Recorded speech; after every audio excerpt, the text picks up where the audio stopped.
A couple of other storylines I want to dive into from this year and just kind of get your thoughts on them. The first one is the Air Jordan 2. What we see, we have the OG releasing this weekend. It'll be out by the time this podcast goes live next week. Big year for the two, lots of collabs. What are your thoughts on it? And do you think that it has legs moving past this year? First and foremost, I'm a huge two fan, so I'm gonna be a little biased on the conversation. It's an automatic cop for me. And also, I know we're on a platform where we're speaking to all demographics in regards to the super sneakerhead to the person that looks at sneakers from a standpoint of is it cool or not to cop. And also, you have your crowd that also looks at sneakers from a money standpoint. I think it's going to be it's an automatic pickup for me, but I also think it's going to be a relatively easy pickup for anyone. I'm not going to be surprised if it does sit. I'm actually super surprised that a Jordan brand is pushing so hard with the two, with it being a niche silhouette.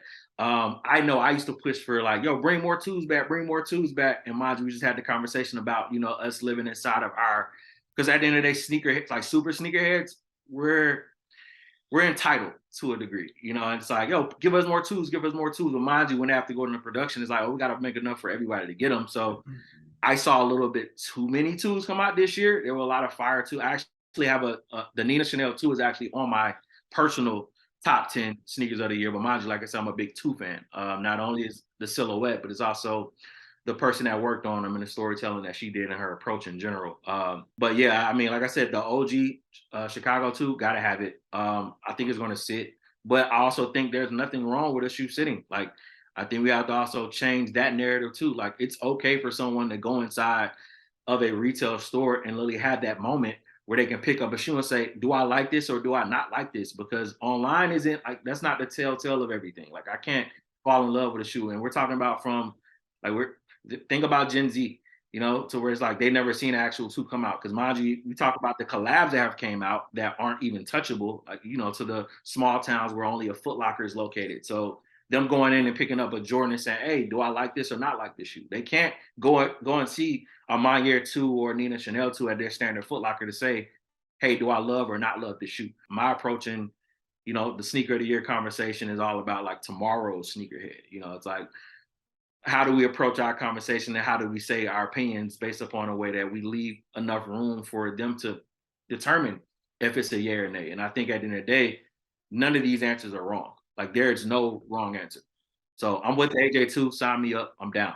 Next topic from 2022 is New Balance. What do you think is the staying power of New Balance as we see it right now, which I think is the second hottest brand in the sneaker game? Yeah, so I think like if this were like, I have the Grammys, I think, like if this was the Solies, I think like New Balance will win brand of the year this year, 1000%. As far as colorways, I think they're playing a very careful and strategic game just based upon the popular tones that we're in right now. So that's why I think they stay in that mauve to that forest green to that what's another that creamish off-white. And of course, their standard go-to is always that natural gray. But I think they're playing a perfect game. We have to give them that brand of the year this year. I would like to do it, from a standpoint of not only just the quality, they've always provided that quality, but the fact that the people that they collaborate, they allow them to tell organic stories. The next one I want to talk about is in 2022 is Nike suing everybody, and just overall the future of let's call it the bootleg market. How do you feel about where that mini industry is going? Do you think that was a fad that's going away, or do you think we're going to see more of that and we're going to see these smaller independent designers fight back? That's a great question, and also a great topic and perfect timing for that, because I've actually been thinking about that just from a standpoint of Nike cutting the pipeline off for that. But forwardly thinking, I'm also thinking from the 4D perspective where people have these 3D printers and things of that nature, where maybe in 10, 20 years, it's like, okay, you may have that military 4 back there, right? You might want to add some things to it. You may be able to easily change that as technology grows with these printers and things of that nature. So I think what's really happening is really these brands are kind of forward thinking. And I think that from the standpoint of like, even like how we speak about Nike, right? COVID made a lot of entrepreneurs. And not only did it make a lot of entrepreneurs within just the world in general, it made entrepreneurs within the sneaker space as well. So you have your attempted resellers, but you also have your people that are like, okay, have a brand. Oh, people are flipping sneakers. Let me see if I can take this one base and throw whatever logo on it within where the swoosh is laid in, and they're going after it. So I think there's a duality in how I look at it, because mind you, we're outside, our feet are dirty. You know what I'm saying? We're in the grassroots of things, and you see hustlers. It's like you see people figuring out how to get things done. And I mean, at the end of the day, the corporate stature of what happens with right and wrong is gonna, it's inevitable. So I think that's really where just hitting a sweet spot there. But I also think, like I said, when we go into the 3D printing and things of that nature, these people that are playing with the swooshes, I think those are going to also be tomorrow's people that are giving us the shoe that, I mean, you think about like a foam runner and things of that nature with these molded sneakers that people are actually making and dropping and selling. I think those are going to be those people for, in the next 5 to 10 years. Yeah, no, that's a good point too. I think we are starting as people, as consumers, and as creatives to be less dependent on our favorite brands. Before, you couldn't get a hot shoe unless your favorite brand made it, and now I think people are saying, well, I can make a shoe. And it'll mean more to me if I made it, and it'll be mean more to my fan base. So what I'm hoping happens is these people that have built a great brand and a great following use that momentum, and then I would love to see them take a shot at something original. You did mention foam runners and 3D printing, and we have to talk about what Adidas does next. We saw some leaks already. I saw the ATATF page post one of those Yeezys.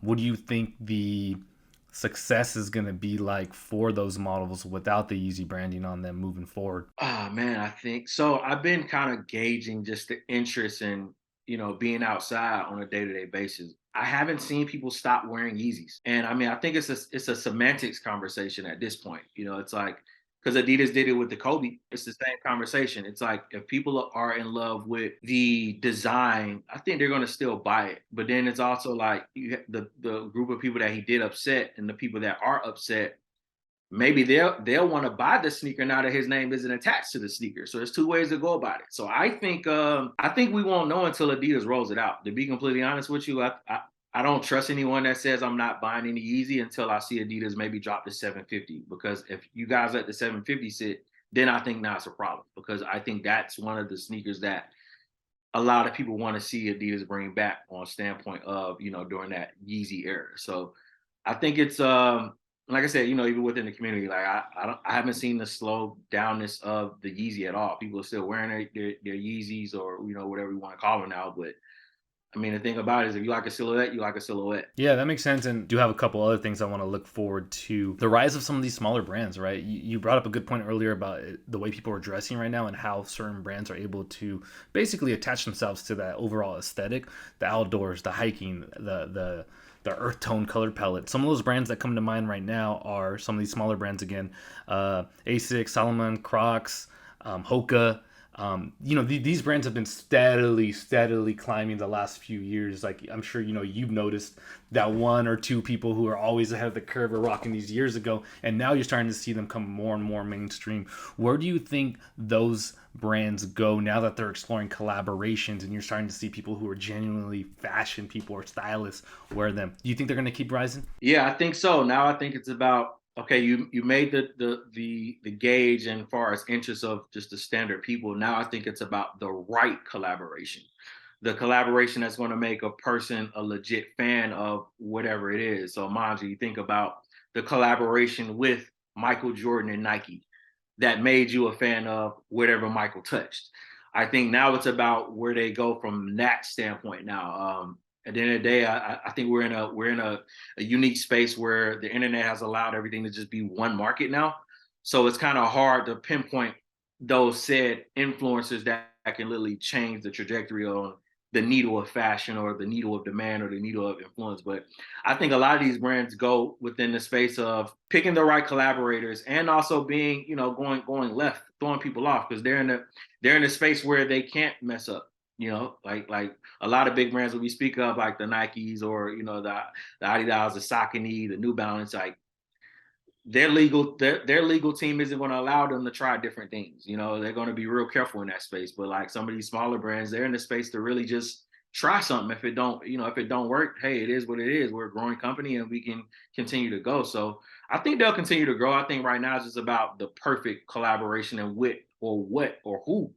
It could be some anything. It doesn't have to be a particular person. It might be a huge brand. I think it's about that now. Like just collaboration is what's going to get us through everything. So I'm just anxious to see what they do from here on out. The collaborations are definitely the fuel that drives the industry right now, and it's interesting to see a lot of these. Like I never would have expected a Crocs collaboration 5 years ago. Maybe if it was with like Nickelodeon or something, right? And now it's like it's a very serious collaboration. I would argue that that might be one of the most sought after collaborations. If you're a designer or like if you got a Crocs collab, that like to me that means like yo, you are like you can move units because these are just little foam sandals that people wear casually, right? They're not talking about a really high end shoe like that. So it will be interesting to see how what happens there. The next topic I want to talk about, I want to get your predictions on, and this is one that's very close to both of us in terms of how these sneakers are accessible by the people who love them, and in my opinion the people who deserve them, is resale prices. How do you see 2023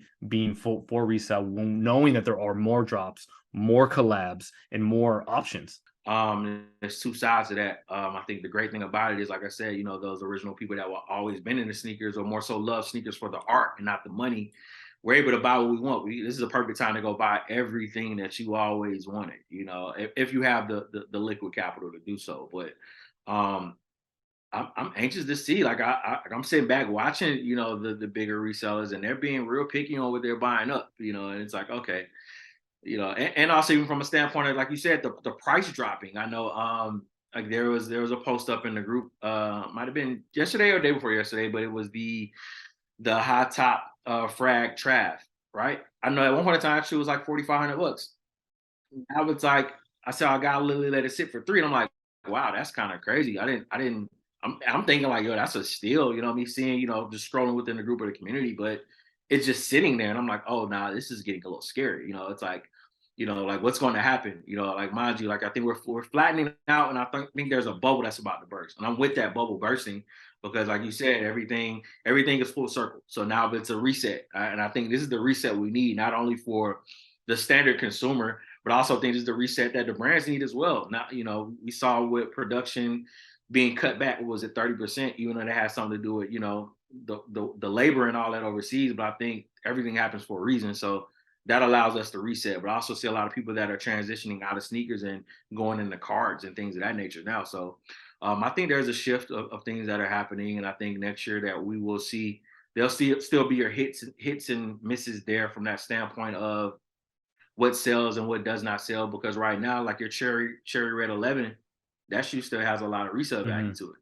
I mean, it was an in-demand sneaker. It was the holiday 11, but also the demand of consumers. I think they're also being a little bit more strategic on what they buy too. It's a white and red sneaker. You can wear white and red with everything. It's the same conversation we had about the military blacks and the pandas.